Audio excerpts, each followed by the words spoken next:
যে মডুলটা দেখতে পাচ্ছেন এটা হচ্ছে একটা 150 ওয়াটের ইনভার্টার। দেখেন 1 নম্বরে হচ্ছে 110 ভোল্ট আপনি আউটপুট নিতে পারবেন। তাহলে আপনি এই 1 নম্বরে যে জাম্পার আছে এইটাকে খুলে এইটার মধ্যে আপনি কানেকশন করে দিবেন। আপনার যদি 200 ভোল্ট আউটপুটের সাপ্লাই প্রয়োজন হয় সেক্ষেত্রে আপনি এটাকে খুলে এই 2 নম্বরে যে কানেকশন আছে এটার মধ্যে করে দেবেন। 3 নম্বরে হচ্ছে 220 ভোল্ট এখানে কানেক্টেড অবস্থায় আছে। আপনি চাইলে 280 ভোল্ট পর্যন্ত নিতে পারবেন। তখন আপনি এই যে 4 নম্বর যে কানেক্টর আছে আপনি জাস্ট এটাকে খুলে লাগিয়ে দিবেন। এটার সাথে ব্যাটারিটাকে কানেকশন করে দিচ্ছি।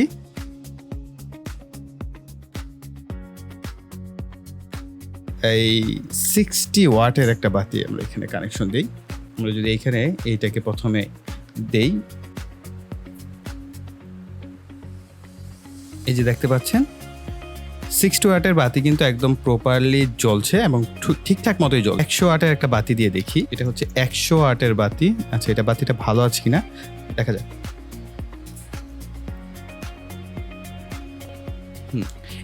100 ওয়াটের বাতি কিন্তু প্রপারলি রান করছে।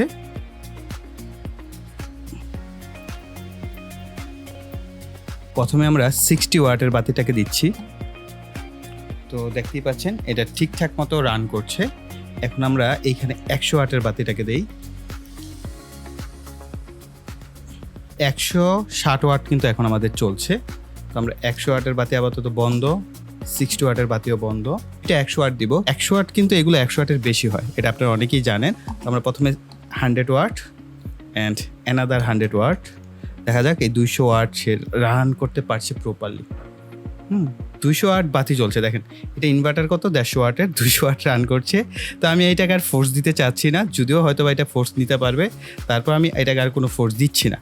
এই ইনভার্টার দিয়ে আসলে আপনি কি চালাতে পারবেন? এই ইনভার্টার দিয়ে আপনি ধরেন এলইডি বাতি যদি আপনি চালাতে চান, 4টা 5টা 18 ওয়াট বা 15 ওয়াট বা 12 ওয়াট এই ধরনের এলইডি বাতিগুলো আপনি চালাতে পারবেন, যেগুলো এসি 220 ভোল্ট থেকে চলে। এলইডি বাতির জন্য এটা পারফেক্ট। এখন আপনি ধরেন 40 ওয়াট বা 25 ওয়াটের সোল্ডারিং আয়রন ব্যবহার করবেন, সেক্ষেত্রে আপনি ব্যবহার করতে পারেন। কিন্তু আপনার বাসার যদি আপনি সিলিং ফ্যান ব্যবহার করতে চান অথবা জনি ফ্যান ব্যবহার করতে চান, ওই যে খাঁচা ফ্যান যেগুলোকে আপনারা বলে থাকেন, টেবিলের উপর মোটামুটি স্ট্যান্ড করে ব্যবহার করা যায়, খাঁচা ফ্যান কিন্তু সিলিং ফ্যানের চাইতেও বেশি ওয়াট টানে, এটা মাথায় রাখতে হবে। ওই ধরনের কোনো ধরনের ফ্যানই আসলে এটার সাথে ব্যবহার করা যাবে না। এটার প্রাইসটাকেও আপনার মাথায় রাখতে হবে যে আপনি 500-600 টাকার একটা ইনভার্টার দিয়ে আপনার বাসায় সিলিং ফ্যান চালাবেন। এটা কি হয় যেমন গুড় তেমন মিঠাই লাগবে ভাই, তার থেকে বেশি মিঠা হবে না। প্রাইস কম্পারিজন আপনাকে মাথায় রাখতে হবে যে আপনি এই প্রাইসের মধ্যে এর থেকে বেটার কি পেতে পারেন।